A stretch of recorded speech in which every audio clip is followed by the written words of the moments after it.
मलिन वेश में माता जैसे ही दिखाई दी तो उनको देख करके शत्रुघ्न भरतौ दुखितौ कौसल्याम प्रेक्ष, दोनों जो दुखी हैं शत्रुघ्न और भरत, उन दोनों भाइयों ने माता कौशल्या को देख करके पर्यश्वजेताम दुखार्ताम पतिताम नष्ट चेतनाम, ये सब माता कौशल्या के विशेषण हैं। वो माता कैसी हैं? दुखार्ताम, दुख से आर्त हैं, नष्ट चेतनाम, चेतना नष्ट हो गई है माने बेहोश हो गई वो भी उनको देख करके, पतिताम और गिर गई। तो दोनों भाई ऐसी माता कौशल्या जो बेहोश होकर के गिर गई थी उसके साथ पर्यश्वजेताम लिपट गई, माने उनका शरीर गिर गया तो वो जाकर के अपनी माता से लिपट गई। रुदन्तौ रुदतीं दुःखात् समेत्यार्या मनस्विनी भरतं प्रत्युवाचेदं कौसल्या भृश दुःखिता।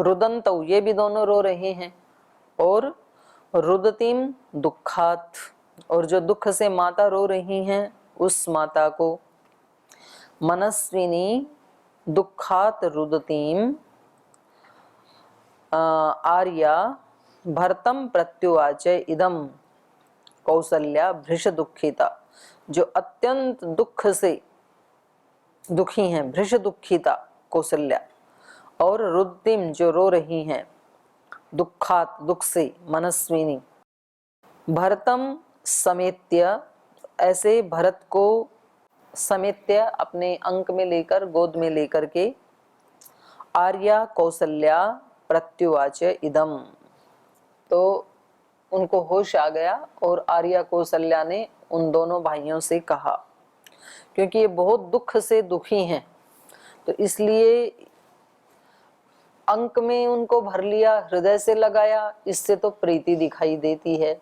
कि उनके प्रति प्रीति भी थी, लेकिन इनके कारण क्योंकि राम को वनवास हो गया और क्योंकि महाराजा दशरथ के प्राण चले गए तो इसलिए उनको देख करके दुखी भी हैं। तो इसलिए उनके जो शब्द हैं और इनकी जो क्रियाएं हैं इनमें दोनों का ही आभास होता है, प्रीति का भी और शिकायत का भी। तो वो भरत जी को बोलती हैं, इदं ते राज्य कामस्य राज्यं प्राप्तं अकंटकं संप्राप्तं बत कैकेय्या शीघ्रं क्रूरेण कर्मणा प्रस्थाप्य चीरवसनं पुत्रं मे वनवासिनं कैकेयिकं गुणं तत्र पश्यति क्रूरदर्शिनी क्षिप्रं मापपि कैकेयी प्रस्थापयितुम् अर्हति हिरण्यनाभो यत्रास्ते सुतो मे सुमहायशाः अथवा स्वयमेवाहं सुमित्रानुचरा सुखम् अग्निहोत्रं पुरस्कृत्य प्रस्थास्ये यत्र राघवः कामं वा स्वयमेवाद्य तत्र मां नेतुमर्हसि यत्रासौ पुरुष व्याघ्र पुत्रो मे तप्यते तपः इदं हि तव विस्तीर्णं धन धान्य समा हस्त्यस्वरथ संपूर्णं राज्यं निर्यातितं तया इत्यादि बहुभिर्वाक्यैः क्रूरैः संभर्षितो नघः विव्यथे भरतस्तीव्रं व्रणेतोद्येव शुचिना। इदं ते राज्य कामस्य अकंटकम राज्यम प्राप्तम। तो कौशल्या माता भरत जी को कहती हैं, राज्य कामस्य, आपको राज्य की इच्छा थी ना, इनको तो थी नहीं, लेकिन तो भी उपालंभ देते हुए कह रही हैं, क्योंकि आपको राज्य की इच्छा थी इसलिए आपकी माँ ने आपके लिए राज्य मांगा।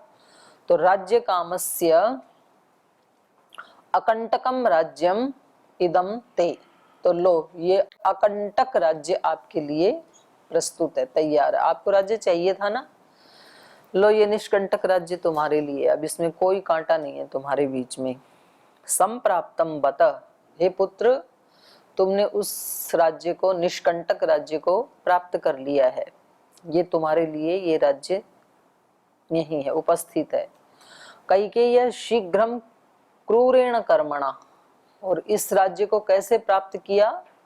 कैकेयी के द्वारा क्रूर कर्म करके।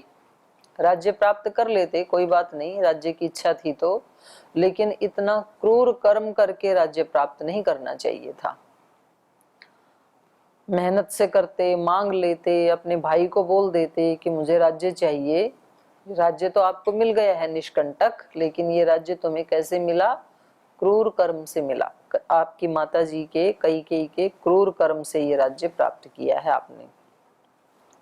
तो ठीक है, संभालो इस राज्य को। अब प्रस्थाप्य चिरवसनं पुत्रं मे वनवासिनं कैकेयीकं गुणं तत्र पश्यति क्रूरदर्शिनी। तो कह रहे हैं कि क्रूरदर्शिनी कैकेयी, जो क्रूरता को देखने वाली, अर्थात जिसकी दृष्टि में स्नेह, प्रेम, करुणा आदि नहीं है, ऐसी कैकेयी, क्रूरदर्शिनी कैकेयी में पुत्रम वनवासिनम पुत्रम चिरवसनम प्रस्थाप्य, मेरे पुत्र राम को, मेरे वनवासी पुत्र राम को चिरवसनम प्रस्थाप्य, वल्कल वस्त्र पहना करके और उसने भेज दिया। कम गुणम तत्र पश्यति, मुझे समझ में नहीं आता कि इसके पीछे इसने कम गुणम तत्र पश्यति, उनको वहां भेज करके इसने ऐसा क्या प्राप्त कर लिया? उनके जंगल में भेजने वाले क्रूर कर्म को लेकर इसके पीछे इसने क्या देखा, क्यों भेज दिया? अर्थात इनको ये लग रहा है कि मेरे पुत्र का तो कोई दोष ही नहीं था, उन्होंने कोई अपराध भी नहीं किया, तो इसको क्या मिल गया? ये राज्य तो इसको वैसे ही दे देते। राम के यहाँ अयोध्या में रहते हुए भी भरत को राज्य दिया जा सकता था, तो उसको भेजने की क्या आवश्यकता थी? ऐसे इसको लग रहा है, क्योंकि इसका मुख्य काम केवल राज्य प्राप्त करना ही नहीं था ना, नहीं तो वो तो एक वचन में ही पूरा हो गया था। तो कोई बात नहीं है, पर इसको ये था कि यदि राम यहाँ रहेंगे और भरत राजा बन गया तो पहली बात तो भरत लेगा ही नहीं, बड़े भाई के रहते, और ले भी ले यदि, तो सारी प्रजा के लोग एक तरफ हो जाएंगे राम के साथ, तो मेरे पुत्र का कौन राज सत्कार करेगा? तो जो भी इसने सोचा होगा। तो माता कौशल्या पूछ रही हैं कि मुझे समझ नहीं आ रहा है, कम गुणम तत्र पश्यति, इसने इसके पीछे क्या देखा, इसको क्या मिला मेरे पुत्र को वनवासी करके, और वो भी चिरवसनम, सन्यासी के वेश में, वल्कल वस्त्रों में, राज वस्त्रों में भी नहीं भेजा। तो मुझे समझ में नहीं आ रहा कि इतना क्रूर कर्म आपकी माता कैकेयी ने क्यों किया। क्षिप्रम मामपि कैकेयी प्रस्थापयितुम अर्हति हिरण्यनाभो यत्रास्ते सुतो मे सुमहायशः। और कह रहे हैं यत्र मे सुमहायशः सुतः तत्र मामपि कैकेयी क्षिप्रम प्रस्थापयितुम अर्हति। मुझे तो लग रहा है जहां मेरा हिरण्यनाभ, हिरण्य है नाभि में जिसके, अर्थात हिरण्य का मतलब है ऐश्वर्य, सब ऐश्वर्यों का जो सेंटर है, नाभि मतलब केंद्र, सारे ऐश्वर्य उसी से निकलते हैं। तो राम क्या है? सब ऐश्वर्यों का नाभि, सेंटर, केंद्र। हिरण्यनाभ सुमहायशा में सुतः, अत्यंत महान यशस्वी, बहुत सारे यश हैं जिसके पास, ऐसे मेरे पुत्र के पास मुझे लगता है क्षिप्रम कैकेयी मामपि प्रस्थापयितुम अर्हति, मुझे लगता है शीघ्र ही अब मुझे भी भेज देगी ये, क्योंकि यहाँ पर मैं एक ही व्यक्ति बच गई हूँ जो कभी कभार टोक सकूं कैकेयी को गलत काम के लिए।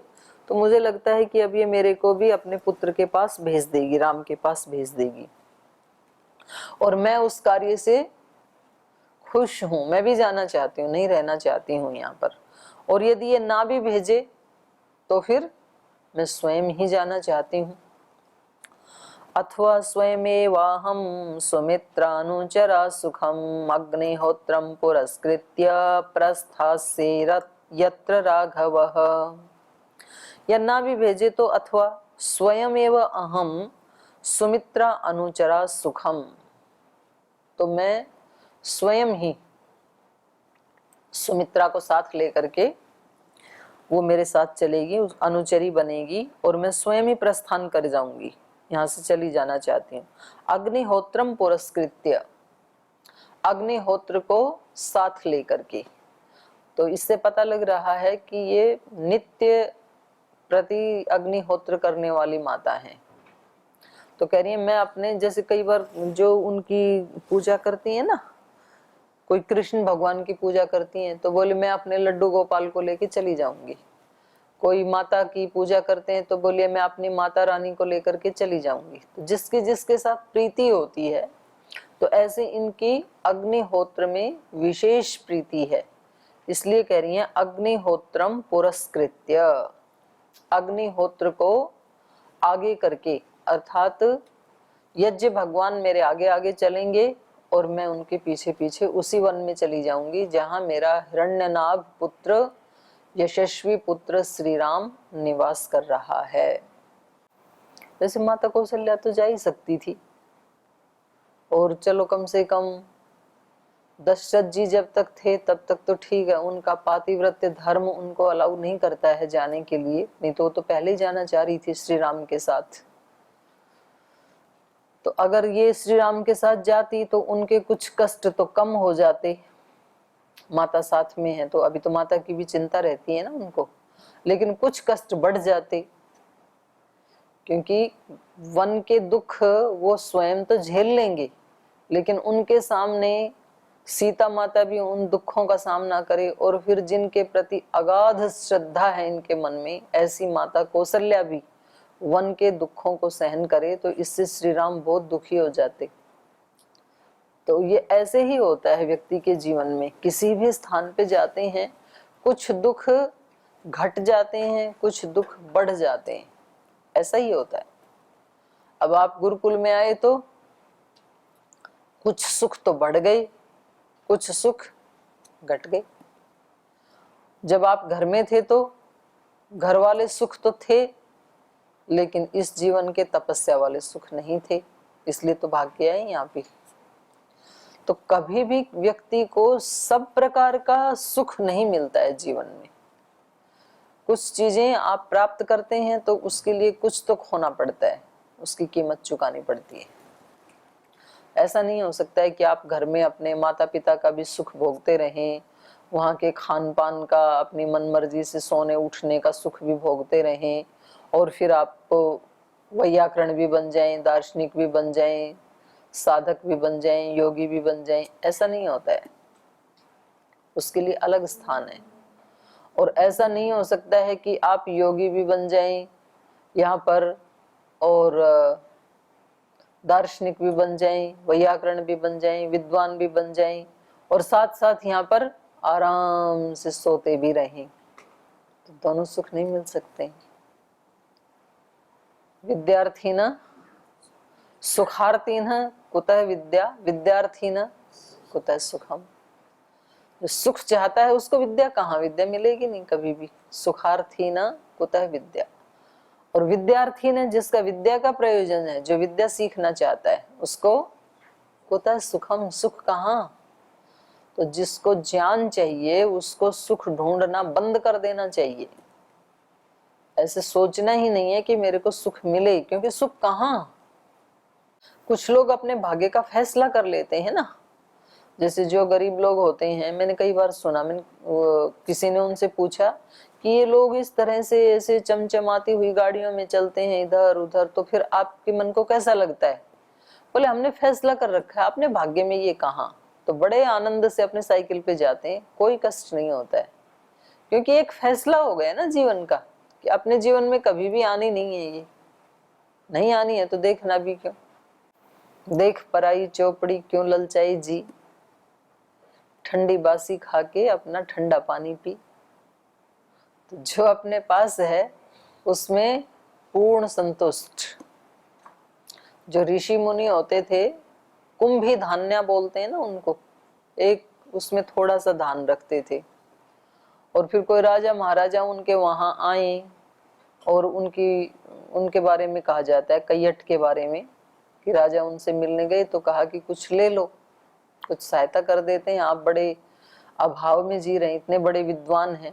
बोले मेरे को तो कोई आवश्यकता है नहीं, जो गृहिणी जी हैं, गृह मंत्री जी हैं, पत्नी जी, उनसे पूछ लो, उनको कोई आवश्यकता है तो फिर उन्होंने उनसे पूछा कि चलो ये तो अपने विद्या अभ्यास में लगे रहते हैं, पर आपको तो सारा घर संभालना पड़ता है, तो आप निसंकोच हमें लिस्ट बना करके दे दीजिए, आपको क्या क्या सुख सुविधाएं चाहिए, तो वो सब हम आपके लिए एक ही दिन में प्रबंध करवा देंगे।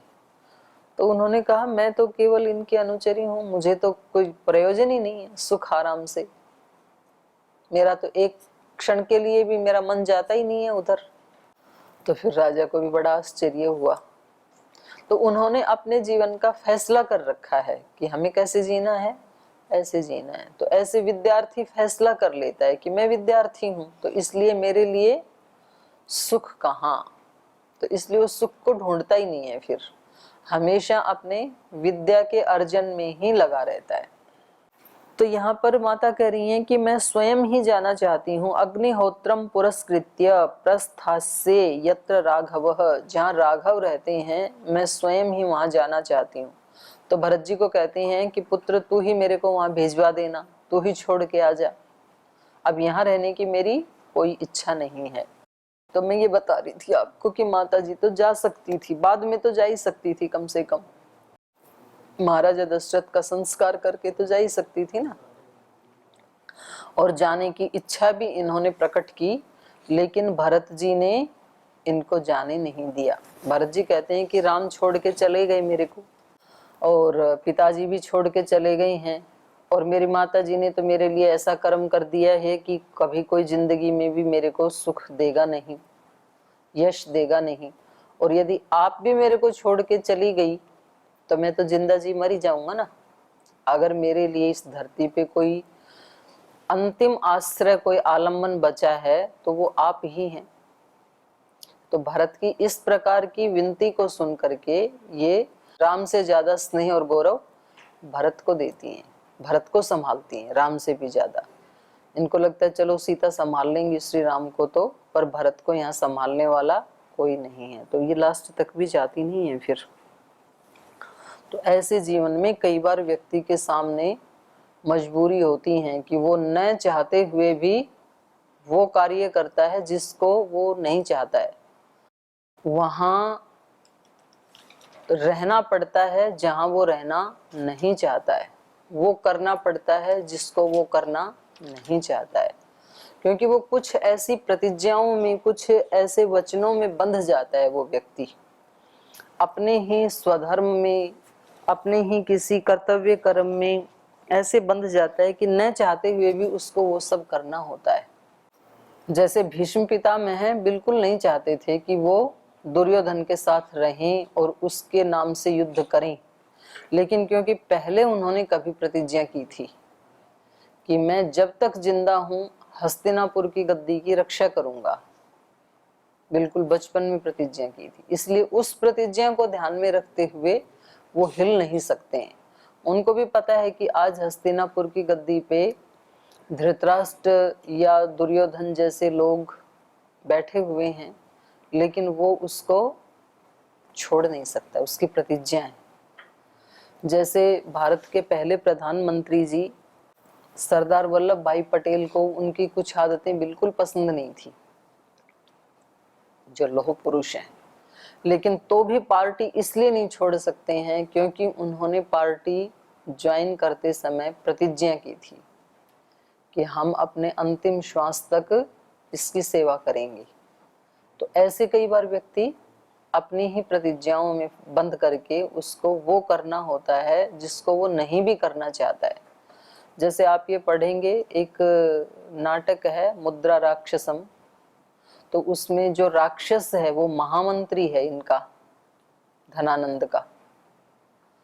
उसको भी पता है कि ये ठीक काम नहीं कर रहा है, और जो कुछ आचार्य चाणक्य कह रहे हैं वो बिल्कुल ठीक कह रहे हैं, ये इसका साम्राज्य ज्यादा चलने वाला है नहीं, क्योंकि जिस व्यक्ति की जड़ें खोखली हो जाती हैं तो फिर वो वृक्ष या वो भवन कितने देर रुकेगा। लेकिन तो भी उसकी प्रतिज्ञा है कि मैं अंतिम श्वास तक इस राज की रक्षा करूंगा, इसको बचाने के लिए। तो वो ये जानते हुए भी कि ये जीतने वाला है नहीं, तो भी उसके लिए युद्ध करता है वो। और आचार्य चाणक्य उसकी सत्य प्रतिज्ञा का बहुत आदर करते हैं, इसलिए वो उसकी मृत्यु के बाद भी जब आचार्य चाणक्य का राज्य स्थापित हो जाता है, चंद्रगुप्त मौर्य जब राजा बन जाते हैं, तो भी महामंत्री के रूप में उसी को रखते हैं, राक्षस को ही, उसको नहीं हटाया। कि ऐसा निष्ठावान व्यक्ति जिसकी एक जगह निष्ठा दृढ़ है, उसकी हर जगह निष्ठा दृढ़ होगी। और किसी की एक जगह डुलमुल है ना, उस व्यक्ति पे विश्वास नहीं किया जा सकता है। तो छोटी छोटी हमारी जो बातें हैं ना, वो हमारा व्यक्तित्व बनाती हैं। यहाँ पर देखा जाता है भाई इस विद्यार्थी की, इस सन्यासी ब्रह्मचारी की दिनचर्या में निष्ठा सुदृढ़ है, सबसे आगे रहता है ये।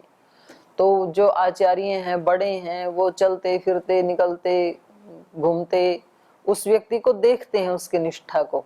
और फिर वो जब कभी ऐसा प्रसंग आता है, उनसे पूछा जाता है कि भाई ये इसकी क्या रिपोर्टिंग है इस विद्यार्थी की, तो जी पूरा निष्ठावान व्यक्ति है। और फिर अचानक से उसको कोई बड़ी जिम्मेदारी दे दी जाती है, तो वो जो जिम्मेदारी दी है बड़ी, वो ऐसे नहीं कि आज ऐसे ही फैसला कर लिया बस, हाँ ऐसे नहीं, बहुत दिन से उसके चाल चलन को, आचरण को, व्यवहार को देखा गया, परखा गया, कैसे बोलता है, कैसे कक्षा में बैठता है, कैसे दिनचर्या करता है। तो कभी कभी चाहे वो पढ़ाई में उसको बहुत ज्यादा याद नहीं भी है, लेकिन उसके दिल में श्रद्धा, भक्ति, निष्ठा ये देखी गई है, तो उससे उस व्यक्ति की छवि बनती है। और कभी कभी कोई व्यक्ति पढ़ाई में तो उसकी अच्छी बुद्धि होती है, लेकिन निष्ठा डुलमुल रहती है, कभी कुछ श्रद्धा नहीं है उसकी, तो फिर उसके बारे में ये बताया जाता है कि जी दिमाग तो तेज है, पर इसका सदुपयोग करना इसको आता नहीं है। तो फिर उस व्यक्ति के ऊपर विश्वास नहीं किया जाता है। कोई बड़े कार्य भगवान या गुरु या समाज उसको देता नहीं है। आपको पता है बड़े बड़े जो आईएएस हैं, उनके जब इंटरव्यू होते हैं, तो उनके इंटरव्यू में उनके पढ़ाई की बात कोई नहीं पूछी जाती उनसे, ऐसी छोटी छोटी बातें उनसे पूछी जाती हैं। उनसे पूछेंगे कि तुम्हारे इसमें जिले में कहीं कोई ऐसा कोई कांड हो गया, कोई अपराध हो गया, और उस समय आपके ऊपर वहां के एमएलए का या एमपी का बहुत बड़ा प्रेशर है, तो तुम क्या करोगे, कैसे सुलझाओगे उसको? यदि तो तुम ऐसे करोगे तो तुम्हारी नौकरी जाएगी, और यदि नौकरी को बचाओगे तो धर्म जाएगा तुम्हारा, तो तुम क्या करोगे? और उस समय वो व्यक्ति किस समझदारी से उत्तर देता है जिसमें उसकी नौकरी भी बचे और धर्म भी बचे, वो व्यक्ति सेलेक्ट होता है। तो ये ऐसी होती हैं छोटी छोटी चीजें। तो माता कह रही हैं, अथवा स्वयं एवं अहम सुमित्रा अनुचरा सुखम, सुख पूर्वक जाऊंगी मैं, मुझे कोई शिकायत नहीं है, मैं भी खुश हूं इसमें, सुमित्रा को साथ लेकर के। अग्निहोत्रम पुरस्कृत्य यत्र राघवः तत्र प्रस्थास्ये, वहीं चली जाऊंगी जहाँ राघव हैं। कामं वा स्वयमेवद्य तत्र मां नेतुम अर्हसि, यत्रासौ पुरुष व्याघ्र पुत्रो मे तप्यते तप। या फिर स्वयं एव, आप खुद, भरत जी को कह रही हैं, आप स्वयं ही, यत्र असौ पुत्र व्याघ्र में पुत्र तपः तप्यते, जहां ये मेरा नरसिंह पुत्र तप कर रहा है, तपस्या तप रहा है, तप कर रहा है, तत्र माम ने तुम अर्हसी, तो आप वहां मेरे को ले चलो, आप मेरे को वहां छोड़ करके आ जाओ। इदम ही तव विस्तीर्णम धनधान्य समाचितम हस्ति अश्वरथ संपूर्णम राज्यम निर्यातितम तया। तो मुझे वहां छोड़ दो, और इदम ही विस्तीर्णम धन धान्य समाचितम तव, और ये जो पृथ्वी है जो धन धान्य से पूर्ण है, जो विस्तीर्ण पृथ्वी है, ये विस्तीर्ण राज्य है, निष्कंटक राज्य है, चक्रवर्ती राज्य है ये जिसमें हस्ती, अश्व, रथ, इन सब से भरी पूरी ये जो पृथ्वी है, ये जो राज्य है, ये तया निर्यातितम, ये आपकी माता जी ने आपके लिए निर्यातितम ले लिया गया है, इसको आप संभालो और मुझे वहां भिजवा दो जहां श्री राम हैं। इत्यादि बहुभिर्वाक्यै क्रूरै संभर्षितो नघः विव्यथे भरत तीव्रम व्रणेत्युद्येव सूचिना। और ये सब बातें जब माता जी बोल रही हैं तो भरत को कैसे लग रहा है, जैसे कोई व्रण के ऊपर सुई चुभा रहा हो, जैसे कोई घाव के ऊपर सुई चुभा रहा है, नोकीली कोई चीज चुभा रहा है, माने उसका कष्ट बढ़ता जा रहा है। उसको लगता है कि मैं निर्दोष हूँ, निरपराध हूँ, और ये माता मुझे क्या सुनाई जा रही है। तो वो क्या इसकी प्रतिक्रिया करेंगे ये हम कल पढ़ेंगे। आज यहीं विराम दे दें।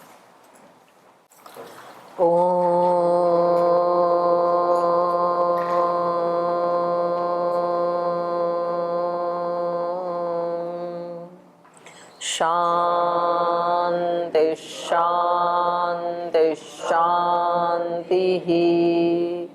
श्री गुरुभ्यो नमः। हे हृदयेश्वर हे सर्वेश्वर हे प्राणेश्वर